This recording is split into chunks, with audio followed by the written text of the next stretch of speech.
6h12 de volta com o Manhã no Ar. Nesta manhã de sexta-feira, sexta-feira é sempre um dia muito esperado por muita gente que trabalha até a sexta-feira, como eu, nesta semana, que trabalho até a sexta-feira. Amanhã você deverá estar aqui acompanhando o programa com a Nádia Saldanha, na companhia dos meus parceiros aqui também que gostam de trabalhar e vão virar, principalmente esse aqui atrás dessa câmera aqui, o Pepinho Correia, que é o verdadeiro galã dessa televisão, Pepinho Correia, daqui desde as primeiras horas da madrugada, viu? Ele traz um café aí, mas na hora de dividir o café para as pessoas, eu não sei o que acontece com o Pepinho, acho que ele tem muito ciúme da garrafa dele, tá? Mas eu não sei, né meu amigo Pepinho? É esse aí, mostra ele, Rob, mostra ele, esse é o Pepinho Correia, viu? É o verdadeiro galã da TV A Crítica, só não peça café dele, viu? Só não peça café do Pepinho. Se você estiver querendo tomar um café umas 6 horas da manhã, como às vezes eu estou precisando aqui no estúdio, viu? Pessoal, você acompanha a nossa programação ao vivo aqui pela TV A Crítica para Manaus, região metropolitana, e para esse nosso estado maravilhoso e gigantesco também para todo o país pelo nosso aplicativo, pelo A Crítica Play. Por favor, coloca aí, Jonathan. Isso, é o Jonathan que está no Caracteres, né? E a Tatiana, desculpa, Tatiana. Então, esse é o nosso aplicativo, a Crítica Play, essa logomarca aí você encontra nas lojas virtuais para Android, para iOS também, baixa o aplicativo, acompanha o nosso streaming de vídeo ao vivo daquilo que é produzido aqui, seja do Manhã no Ar, Alô Amazonas, Alerta, Magazine, a Crítica na TV, The Box, Peladão e tudo mais. Olha, daqui a pouco vem o Peladão a bordo, viu? Daqui a pouco está chegando aí já o Peladão a bordo, a Natália já está gravando, já ocorreram a seleção das candidatas e daqui a pouco você acompanha aqui na tela da TV A Crítica o Peladão a bordo. Esse reality que inclusive no ano passado foi líder de audiência no horário e esse ano está sendo preparado com todo carinho pela equipe de produção desta casa. Você interage com a gente também por meio das nossas redes sociais. Nós temos a página do Manhã no Ar no Facebook. Cadê? Não está aqui a página. Essa aqui é a página do Manhã no Ar no Facebook. Também os canais da TV A Crítica Oficial, no Instagram, no próprio Facebook e também no Twitter. O Saulo já está aqui, olha, ele é rápido no dedo para responder, para interagir com você e também para passar, as novidades que tem aqui na casa. Inclusive tem um mascote agora na casa, né, Saulo? Tem um mascote aqui por todos pelos corredores, pelos estúdios aqui da casa. Daqui a pouco traz essa foto aí do mascote para a gente, Saulo, por favor.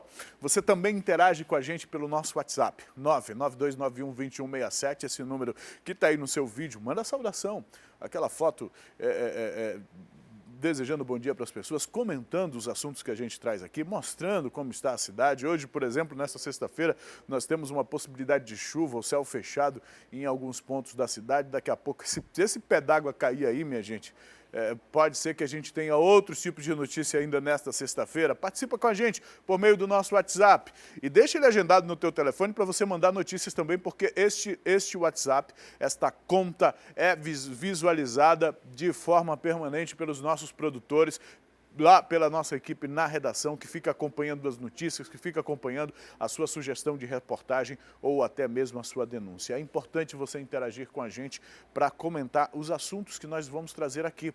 Hoje, por exemplo, daqui a pouco a gente traz uma reportagem, traz a informação, o estado de saúde de 2 vítimas que permanecem em estado grave, vítimas daquele acidente que ocorreu lá no Porto do São Raimundo, na balsa, que possivelmente tenha ocorrido a explosão durante um abastecimento de combustível. O fato é que essas vítimas ainda estão em uma situação muito difícil no hospital e a gente vai atualizar estas informações daqui a pouquinho. Você acompanhou com a gente essas imagens ontem, imagens realizadas ou filmadas por alguém que estava próximo lá em uma outra embarcação, fez esse registro e mostra justamente o momento em que as 2 vítimas mais graves deste acidente foram levadas por esta voadeira aí para receber o atendimento médico. A gente atualiza esse caso daqui a pouquinho.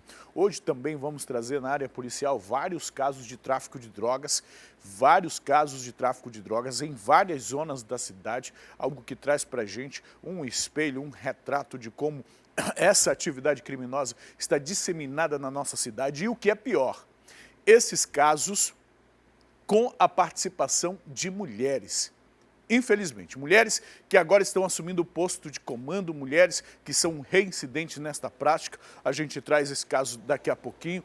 A gente fala também de um comentário do presidente da República durante o fórum. Fórum de quê mesmo, minha diretora, lá em São Paulo?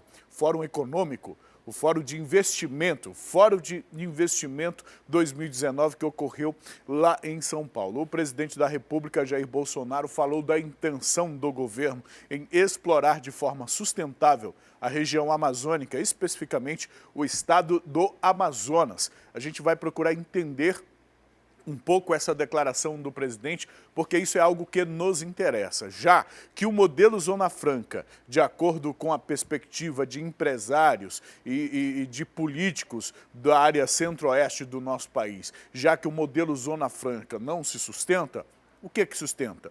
Que matriz econômica pode ser instalada aqui? Vamos entender o que pensa o presidente da República, o que está sendo planejado para o estado do Amazonas e para a Amazônia também. Vamos entender isso. Tem, inclusive, uma equipe de governo que vai visitar, está visitando, a gente vai trazer informação sobre isso, para entender a importância da Zona Franca de Manaus para o nosso estado. É importante que venham mesmo aqui, a gente vai conversar sobre isso ainda no programa de hoje. Agora, deixa eu ir direto para as informações, para as notícias. Olha só esse caso aqui. A Delegacia Especializada em Proteção à Criança e ao Adolescente conseguiu impedir o embarque dessas 3 adolescentes aí. Põe em tela cheia, por favor, Piranha. Dessas 3 adolescentes. Isso aí aconteceu na madrugada de ontem. Ontem pela madrugada, poucos minutos antes delas embarcarem lá para São Paulo, onde ocorre uma rede, onde atua uma rede de prostituição na capital paulista. Segundo a polícia, um homem que coordenava as viagens dessas menores lá para São Paulo, ele foi preso em flagrante no bairro Alfredo Nascimento. Ele não estava com elas mais no aeroporto não, viu? Cabia a este homem, ao Israel, a tarefa de seduzir essas vítimas por meio de perfis nas redes sociais. A Amanda esteve lá na delegacia, começou a reportagem, depois eu fui lá, finalizei a reportagem e a gente acompanha a partir de agora.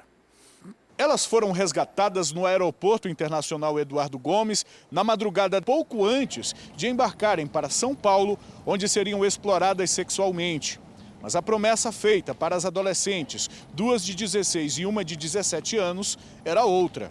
A denúncia chegou para a DEPCA de forma anônima no último sábado, informando que havia uma adolescente que estava sendo agenciada, aliciada no caso, para trabalhar numa suposta casa de massagem em São Paulo, e configurando aí o tráfico de pessoas na modalidade de exploração sexual comercial.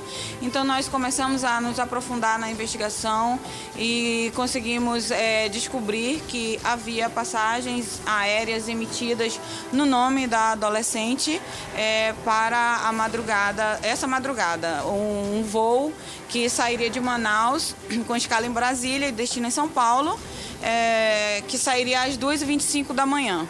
Para nossa surpresa, nós identificamos junto com a adolescente, com a mesma reserva, mais 3 adolescentes que estavam fora da primeira denúncia. As jovens eram recrutadas a partir de perfis nas redes sociais e eram convencidas por um aliciador. Este homem, além de seduzir as meninas, ganhava dinheiro para coordenar o embarque das vítimas. Segundo a polícia, R$200 por transporte. Israel de Souza Melo, de 25 anos, foi preso em flagrante pelo crime de tráfico interno de pessoas para fins de exploração sexual. Segundo a polícia, ele não resistiu à prisão, está colaborando com as investigações, mas durante a apresentação para a imprensa, Israel não quis mostrar o rosto e nem fazer declarações. A equipe de investigação aqui da Especializada em Proteção à Criança e ao Adolescente já sabe que essa rede de exploração sexual atua no estado de São Paulo e uma operação conjunta entre as polícias amazonense e paulista pode ocorrer. Já existem indícios de que outras jovens tenham sido vítimas deste esquema. As investigações vão continuar. Ele cooptava jovem, tinha aí o padrão, bonita, e através do perfil do Instagram, e aí tinha abordagem com a jovem, com as meninas, até que elas aceitavam, né? Então, elas deveriam trabalhar sem receber por um certo período, até que elas pagassem, reembolsassem a passagem de avião. E então, elas deveriam dizer, tinha toda uma instrução, deveriam dizer para a família que iam ser modelos em São Paulo, só iriam postar fotos em locais bonitos, ou seja, é o modus operandi realmente de uma rede que opera com tráfico. As adolescentes resgatadas e a bagagem delas foram trazidas para a delegacia e devem receber agora apoio da rede de proteção a essas vítimas. O objetivo agora é, através do acolhimento, nós resguardarmos todos os direitos dessas adolescentes. Através do núcleo de enfrentamento ao tráfico de pessoas, essas adolescentes serão acompanhadas e também pela gerência de políticas à criança, essas adolescentes serão acompanhadas e monitoradas dentro do acolhimento. Durante a coletiva, a delegada lembrou que o crime de tráfico de pessoas para fins de exploração sexual tem pena prevista de 4 a 8 anos, podendo ser agravado em 1/3, já que neste caso as vítimas são adolescentes. O primeiro suspeito preso em flagrante, o Israel, será encaminhado para audiência de custódia, mas a Polícia Civil poderá pedir da Justiça a prisão preventiva dele, enquanto durarem as investigações. É possível mesmo que a delegada represente pela prisão preventiva dele por conta do esquema. Pode ser que aqui em Manaus ele atuasse com a participação de outras pessoas e principalmente lá em São Paulo, onde essas moças seriam exploradas sexualmente na casa de entretenimento adulto, para a gente não utilizar aqui um outro termo, como popularmente se chamam esses locais. Durante a coletiva, um colega de imprensa perguntou à delegada sobre a participação destas moças, no sentido de que elas sabiam o que estavam fazendo, que já faziam isso aqui em Manaus e que não eram inocentes ou coisa e tal. Vejam, são adolescentes. Nós temos uma lei no nosso país. Temos uma lei do nosso país. Essa lei precisa ser respeitada. E de acordo com as nossas leis, essas meninas são vítimas desta rede de exploração sexual. Vítimas desta rede de exploração sexual. E quem se utiliza desses serviços, os paulistas que querem pagar esses serviços por amazonenses de 16 ou de 17 anos, estão cometendo crimes. Isso precisa ser investigado, até porque não está acontecendo, não foi ontem que a polícia soube disso. Já acontece há algum tempo. Quantas outras jovens não saíram daqui? Em que condições essas jovens ficam lá? Em quanto tempo, por exemplo, vão precisar estar trabalhando para pagar a passagem, para pagar a comida, para pagar a estadia? Isso é exploração ou é a chamada escravidão moderna? A polícia, de fato, tem que investigar, precisa intervir. 6h25. Olha, meu amigo, você que acompanha a gente pela TV, você também que escuta a gente pela rádio de segunda a sexta de 6 às 7, onde nós estamos ao vivo neste momento. Eu vou falar de um caso que nós temos acompanhado já há algum tempo aqui, que chama a atenção de todos nós. Na verdade, a invasão Monte Oreb está na mídia, ganhou espaço no noticiário local desde os dias 26 e 27 de maio, quando houve aquelas mortes dentro do presídio. Depois que houve essas mortes dentro do presídio, no dia seguinte foi decretado um toque, uma espécie de toque de recolher dentro desta comunidade e muitos manauaras passaram a conhecer ou a ter o conhecimento da força do tráfico de drogas ou da força de criminosos que atuam naquela área. Recentemente, nós temos acompanhado o caso da menina Sádia, que foi encontrada agora, que estava desaparecida desde o mês passado, desde o dia 16, e no momento do desaparecimento, uma história desencontrada. A primeira versão contada pela mãe da adolescente é de que esta adolescente quis sair de casa com uma outra pessoa, a mãe foi chamada, ela não veio, a mãe pediu ao padrasto que fosse atrás dela, o padrasto foi.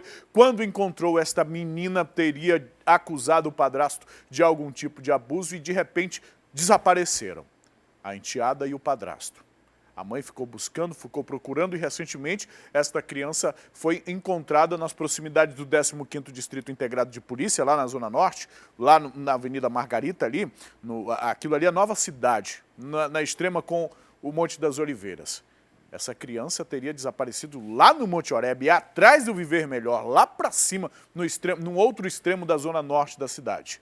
Bom, mas até então o padrasto dela está desaparecido e pode ser que ele tenha sido vítima do tribunal do crime que se implantou ou que tinha se implantado lá no Monte Oreb. Eu digo tinha porque recentemente as incursões e as operações policiais se intensificaram naquela área. Um corpo de um homem ainda não identificado foi encontrado enterrado em uma área de mata lá na invasão Monte Oreb e este corpo pode ser do padrasto da menina Sádia, de 11 anos. Essa menina que eu acabei de dizer aqui que foi encontrada na semana passada.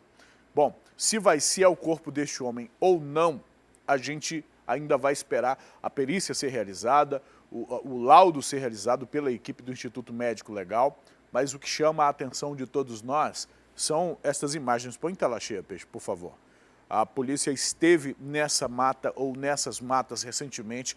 Os policiais da Companhia Independente de Policiamento com Cães encontraram covas, encontraram sangue. Este não é o primeiro corpo encontrado nesta comunidade nos últimos meses. De setembro para cá já é o segundo corpo. E a nossa equipe de reportagem esteve ontem lá acompanhando essa história, este caso aí, mais este corpo, este cadáver encontrado enterrado no Monte Oreb. Vamos acompanhar a reportagem da Meixa Piama. Esse corpo foi encontrado por volta de 10 horas da manhã, enterrado em uma cova profunda aqui na invasão Monte Oreb. Está sendo retirado por uma equipe do Corpo de Bombeiros que teve uma certa dificuldade para retirar esse corpo, possivelmente de Leilson de Souza Miranda, de 35 anos. O padrasto da menina Sádia, de 11 anos, que desapareceu no último dia 16 de setembro. Os bombeiros estão retirando esse corpo. O odor é muito forte aqui no local. Nós percorremos aproximadamente 2 quilômetros da entrada da invasão até o local onde esse corpo estava enterrado. Ainda não é possível dizer se realmente esse corpo se trata do padrasto da Sádia, que foi encontrada alguns dias atrás, viva na 15ª Companhia Interativa Comunitária. Mas o corpo está sendo encaminhado para o Instituto Médico Legal, onde deve passar por exames para realmente identificar se o corpo se trata de Leilson de Souza Miranda, ele que teria sido sequestrado por possíveis traficantes aqui da invasão Monte Oreb. O IML já está aqui posicionado, nós caminhamos bastante nessa área de difícil acesso, de mata fechada, aqui na invasão Monte Oreb. Eles fazem a retirada desse corpo de bombeiros que teve uma dificuldade aí para realizar esse trabalho, já que o corpo estava enterrado em uma cova profunda. Os policiais da Delegacia Especializada em Homicídios e Sequestros estiveram também aqui no local, junto com a perícia técnica. Esse corpo foi encontrado com a ajuda da cadela Fiona. A gente espera agora o resultado, se realmente lá do IML se vai identificar esse corpo. Aguarda os familiares irem até o Instituto Médico Legal para tentar identificar ou fazer o exame de DNA para tentar saber se o corpo que foi encontrado aqui na invasão Monte Oreb se trata realmente de Leilson de Souza Miranda. Você vê nas imagens, uma coisa que me preocupa é ver essa quantidade de crianças em volta desse cenário de crime. Faz parte do dia a dia, faz parte do dia a dia. Quem mora nas comunidades, como o Robson gosta de chamar, ele não gosta que eu fale invasão, ele diz que são comunidades.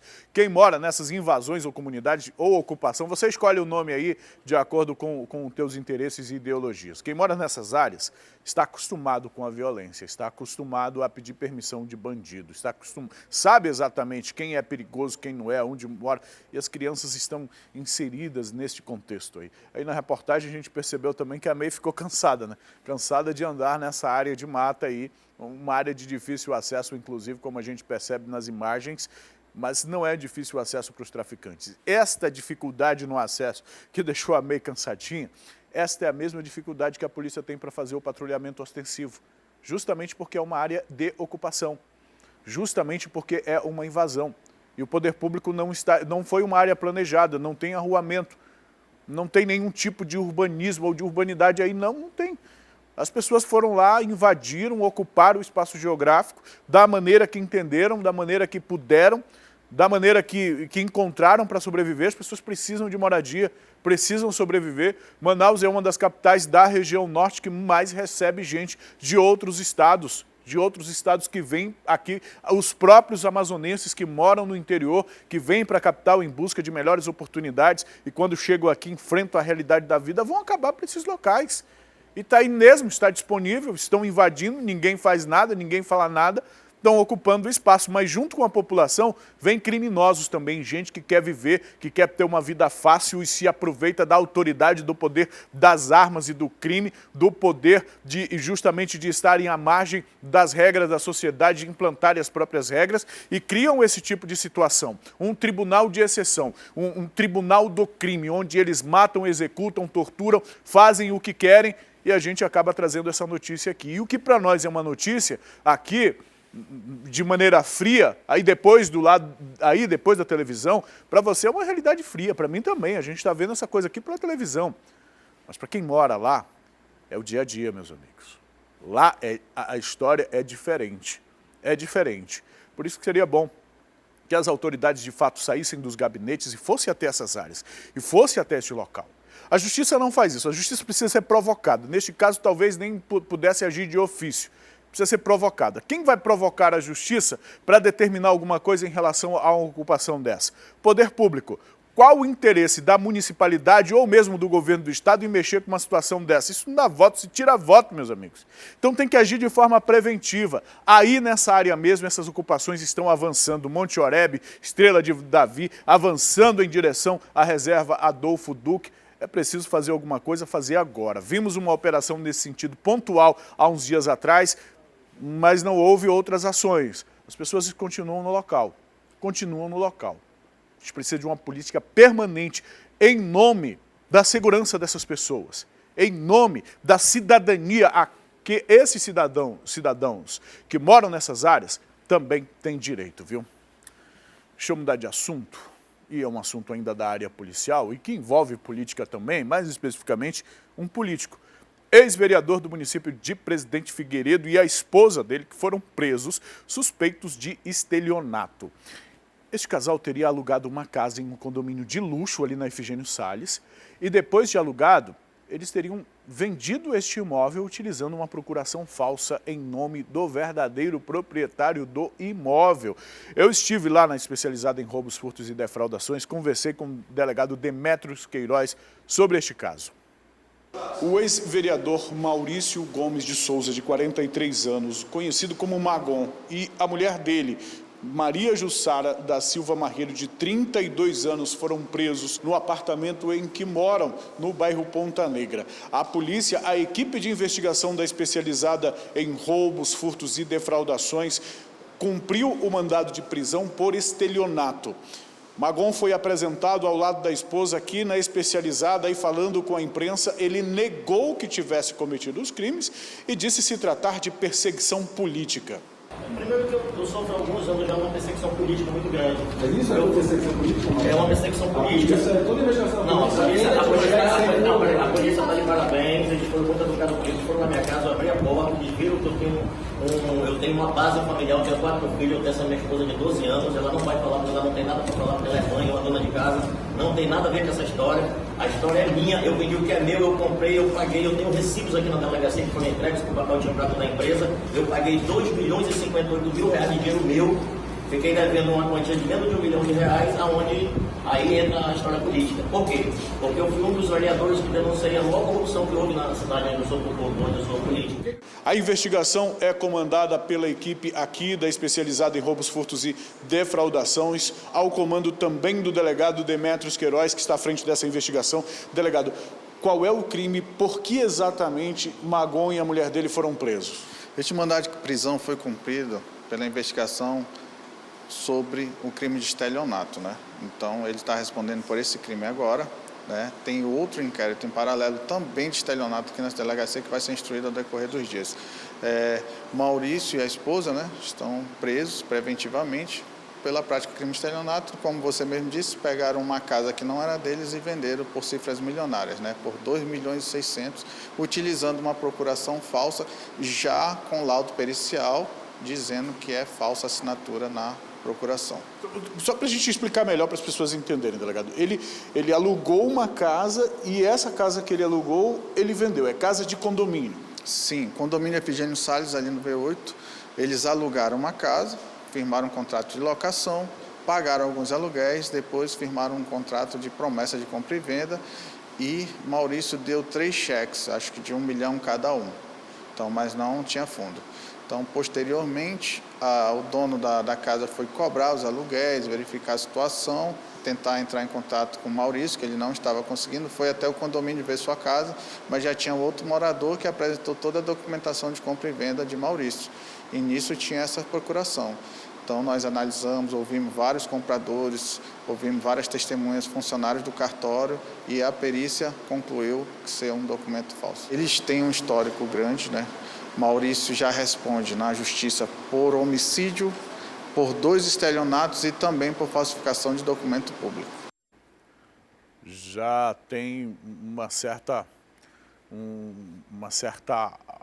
ficha criminal, né? O ex-vereador, e está sendo investigado por este caso. Deixar bem claro aqui que é o trabalho da polícia, é a investigação policial que está apontando. E a investigação policial não o prendeu em flagrante, o prendeu em cumprimento ao mandado de prisão expedido pela Justiça, que só expede o mandado, só manda prender quem quer que seja, depois que encontra elementos que deem indícios da prática de alguma ilicitude ou da prática de algum crime, neste caso, crime de estelionato, pelo qual o vereador já é investigado, já está sendo processado, na verdade, na Justiça, como antecedentes, e agora preso por um crime, investigado por um crime e também investigado por um outro, como o delegado adiantou para a gente, por um outro terreno. A gente vai seguir acompanhando este caso, viu?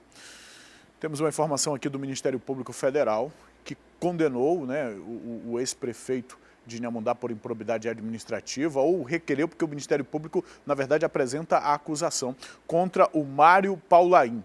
Ele precisa devolver R$4.600.000 em recursos do Fundeb, viu?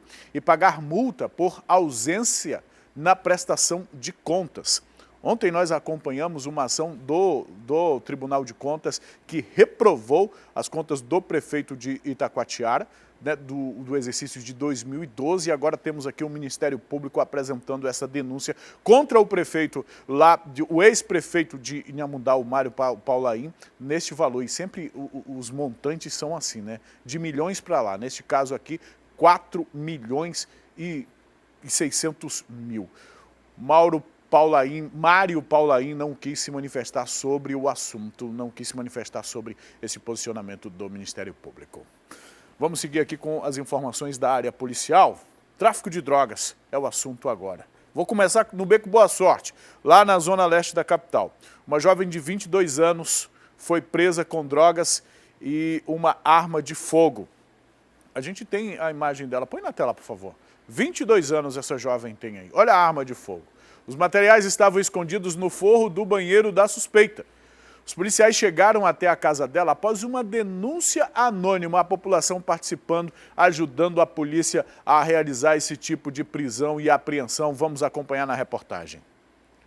Parece até ironia, mas segundo a Polícia Militar, esse caso aconteceu em local conhecido como Beco da Boa Sorte, lá na comunidade de São Lucas, bairro Tancredo Neves, zona leste da cidade. Mas a verdade é que essa jovem de 22 anos de sorte não teve nada. Identificada como Daniele Campos Reis, ela foi presa pelos policiais da Força Tática com porções de droga e uma arma de fogo por volta das 6 horas da tarde.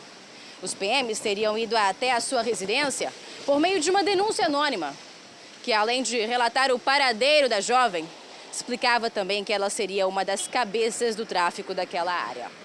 Com essas informações, os policiais foram bater na casa e foram recebidos por Daniele. Na hora, eles comunicaram, informaram a respeito da denúncia e ela apresentou visíveis sinais de nervosismo. Mesmo assim, autorizou a entrada dos policiais e quando eles chegaram no forro do banheiro, encontraram então um revólver calibre 32 e 5 porções de oxi. Na ocasião, Daniele nem sabia o que dizer.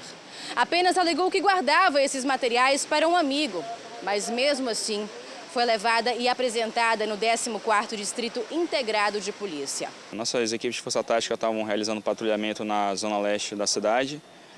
Recebemos uma denúncia através do nosso linha direta, informando que no bairro Tancredo Neves, no beco Boa Sorte, mais precisamente na residência de número 2A, havia um comércio de entorpecente no local. Foi repassado as características também do suspeito por ser responsável por esse comércio. Então, prontamente, a equipe de Força Tática deslocou até o endereço, onde lá encontrou a nacional, que se identificou como sendo Daniele Reis. Ao ser questionada sobre a denúncia, ela demonstrou um certo nervosismo perante a equipe, então foi solicitado da mesma que ela acompanhasse uma revista dentro da sua residência. Ela prontamente autorizou a entrada da equipe e durante essas diligências na residência foi encontrado várias porções de droga e uma arma de fogo calibre 22. Daniela, então já era o alvo da polícia, né? Vocês já foram até aquela residência sabendo das informações dessa denúncia. O que a jovem alegou a respeito da arma e das drogas que foram encontradas dentro da casa dela?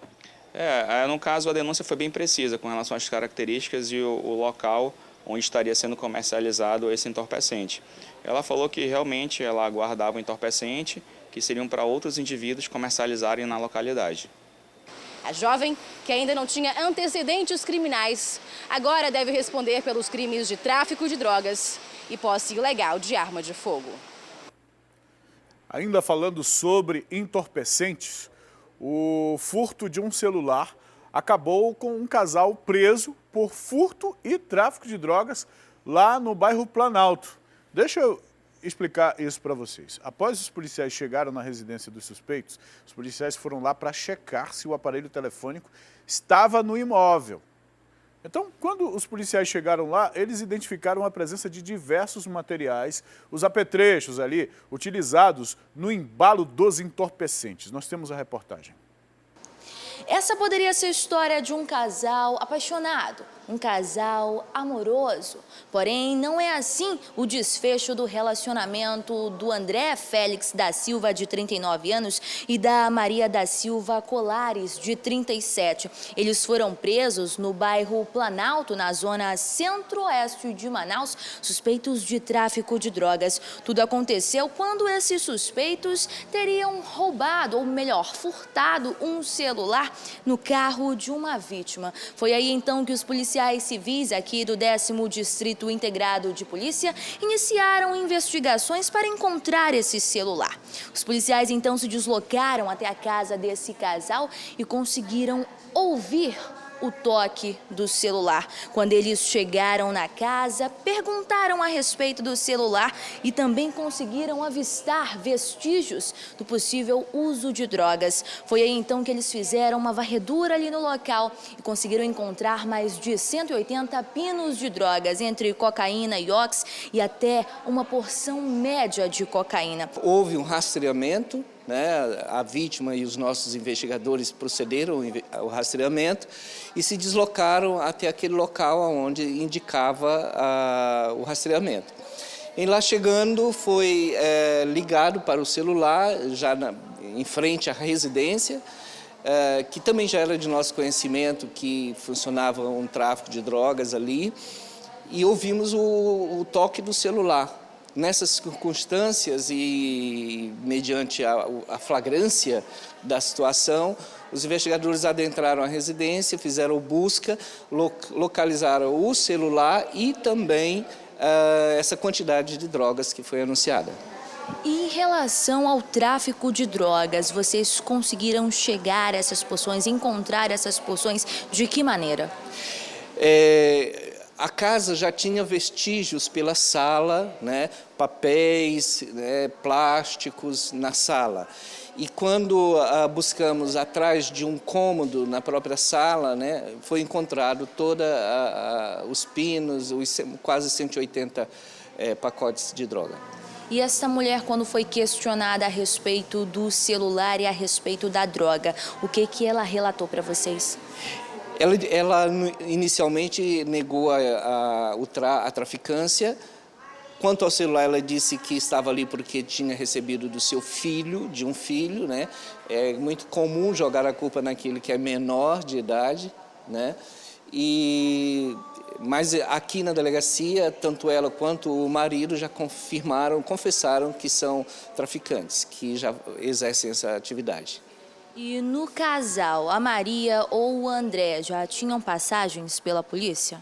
Sim, o André já tinha passagem por roubo, né? Mas a Maria não. Muito obrigada, delegado, pelas informações. Vale ressaltar que agora este casal vai responder por tráfico de drogas, associação para o tráfico de drogas e vão ficar à disposição da justiça. E os crimes de roubo e de furto estão associados ao tráfico de drogas, isso a gente já sabe, temos noticiado com muita frequência.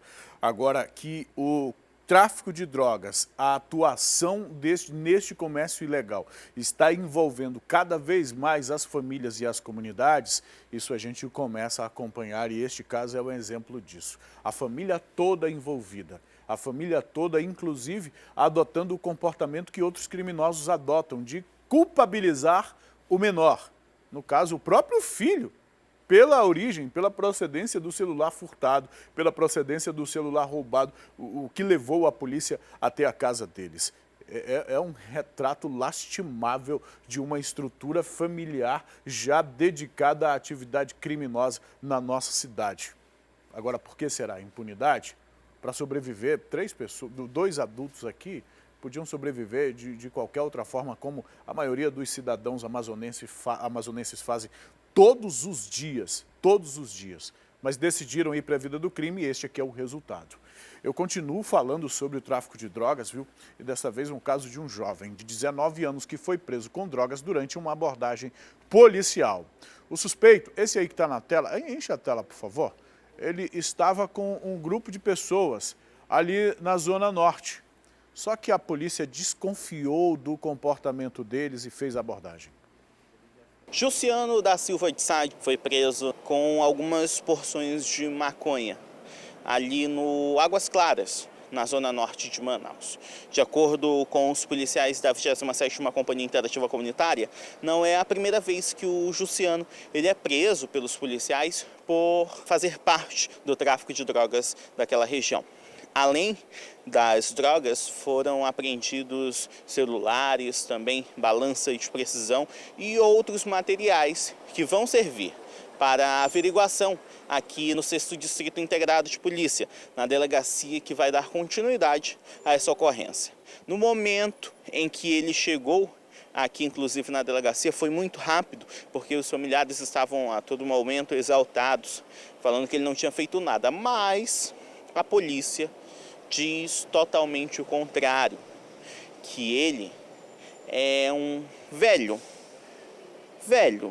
cliente aqui do 6º Distrito Integrado de Polícia, onde ele costuma passar as noites. Ele, pela manhã, deve passar por audiência de custódia, que deve definir se ele vai responder a este crime em liberdade ou se ele vai passar aí para o presídio. Patrulhamento lá pelo Águas Claras, nós identificamos alguns indivíduos em atitudes suspeitas e fizemos a abordagem, e com o Nacional Jussiano, encontramos aí várias porções de entorpecente, balança e dinheiro, caracterizando aí o crime de tráfico. Ele chegou a explicar se ele estava comercializando esse entorpecente lá na região?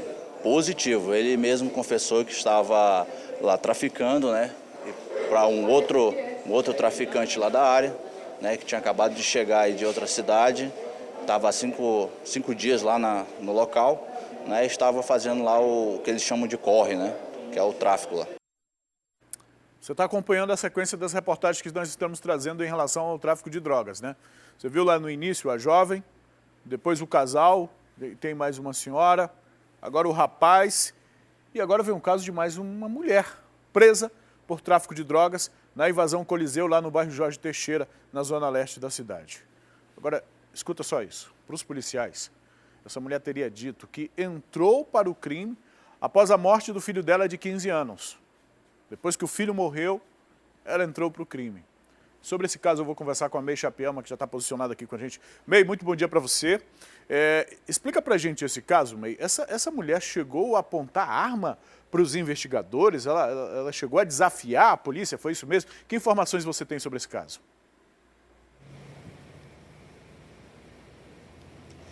Exatamente, Emanuel, bom dia para você, bom dia a todos que estão acompanhando o programa Amanhã no Ar. É isso mesmo, ela chegou a apontar a arma e também a dizer aos policiais que entrou para o mundo do crime depois que o filho de 15 anos foi assassinado. Uma desculpa esfarrapada, né? Arlete Marques, de 35 anos, foi presa nesta quinta-feira ali na invasão do Coliseu, no bairro Jorge Teixeira, na zona leste de Manaus. Os policiais relataram que ela já havia sido denunciada várias vezes ali pela comunidade. Durante a chegada dos investigadores, ela chegou a apontar a arma para os policiais. Um deles informou que só não houve uma tragédia porque ele conseguiu imobilizar a Arlete. Durante as investigações, os policiais descobriram que ela trabalhava para um traficante identificado como Bigode, que já foi preso pelos policiais da Delegacia Especializada em Homicídios e Sequestros, suspeito de ter participado da morte de um policial militar identificado como Marco Antônio Benjamin, de 31 anos, no início deste ano, e que ele teve também o seu corpo jogado em um bueiro. Ela então foi encaminhada para o 14º Distrito Integrado de Polícia com um revólver calibre 38, trouxinhas de maconha e mais uma quantia em dinheiro que não foi revelada pelos policiais. Foi encaminhada para o DIP para todos os procedimentos legais e, chegando lá, durante o depoimento, ela confessou aos investigadores que havia entrado nesse mundo do crime depois que o filho dela foi assassinado, esse adolescente de 15 anos de idade. Uma desculpa esfarrapada, porque para entrar no mundo do crime não tem desculpa, é falta de caráter mesmo, porque a mulher, ela não tem essa desculpa de dizer que entrou no mundo do crime por causa de algum motivo, principalmente por causa da morte de um filho, né? Botar a culpa em um morto é muito fácil, já que ele não tem como se defender, viu, Emanuel? Volto com você. Ok, Meio, obrigado pela informação. Obrigado pela sua opinião também, que fala como jornalista, como cidadã e como mãe. Daqui a pouco a gente volta a conversar. Bom, a Meia já falou tudo, não tenho o que comentar desse caso. Um trio foi preso na zona leste da cidade por receptação. Eles foram pegos após uma denúncia anônima informar que havia 3 carros roubados no quintal na casa em que eles estavam. Drogas também foram encontradas nesse local.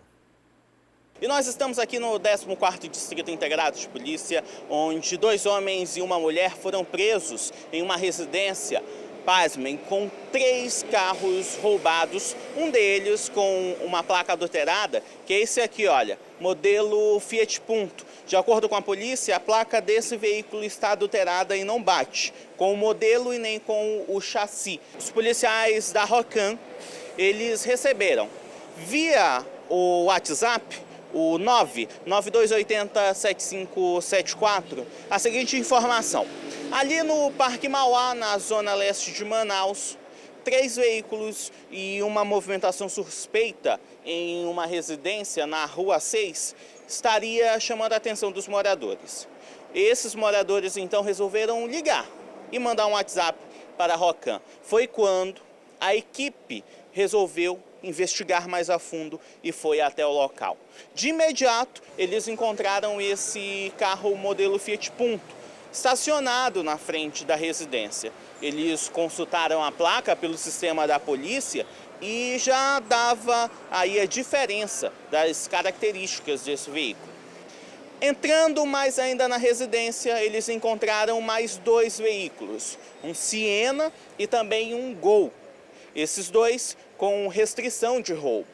Então, eles resolveram abordar os ocupantes dessa residência.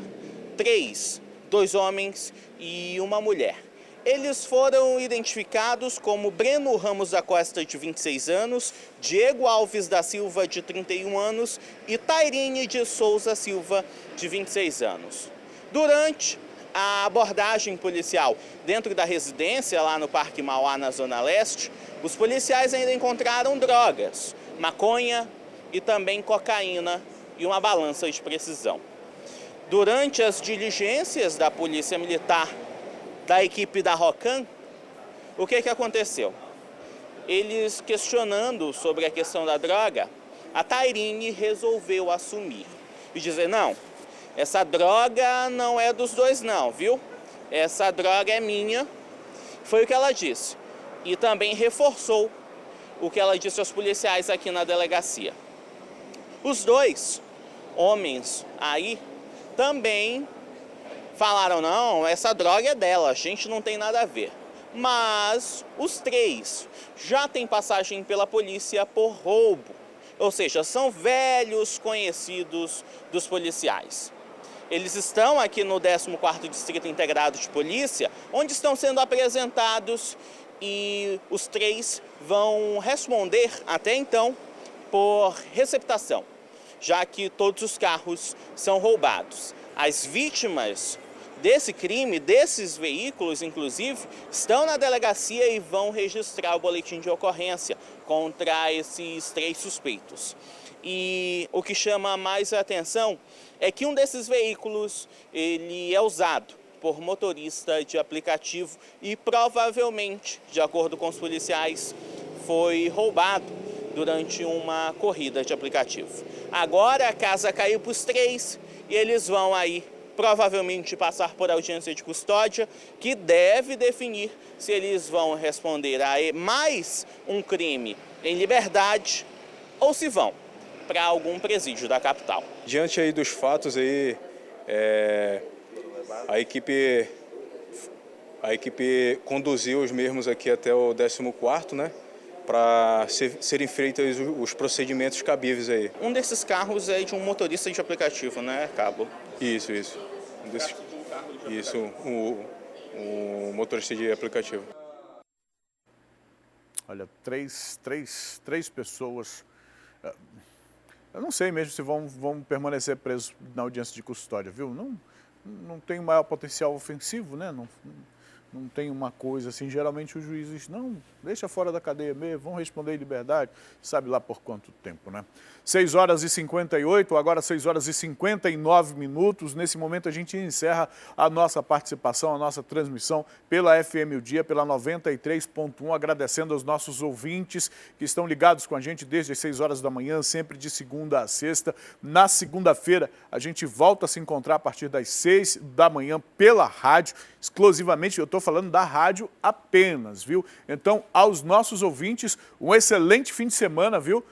Com moderação, vamos aproveitar o Dia das Crianças, fazer aquela programação especial para as crianças, para a meninada, dar esta atenção que as crianças precisam e merecem. E na segunda-feira a gente se encontra por aqui, viu?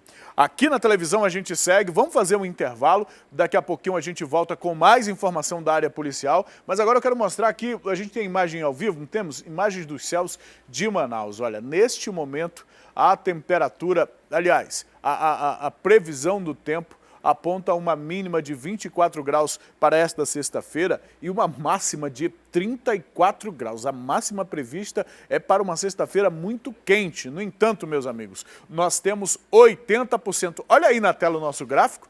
O negócio ficou chique agora, hein? Ficou bacana, olha. Nesse momento, 25 graus, sensação térmica de 28 graus, possibilidade de chuva em 80%, viu? Com alto índice aí de que isso possa acontecer, viu? E pancadas de chuva pela manhã, tarde e noite também, viu? E noite também. Eu gostei aí da artezinha, ficou bacana, ficou bonito.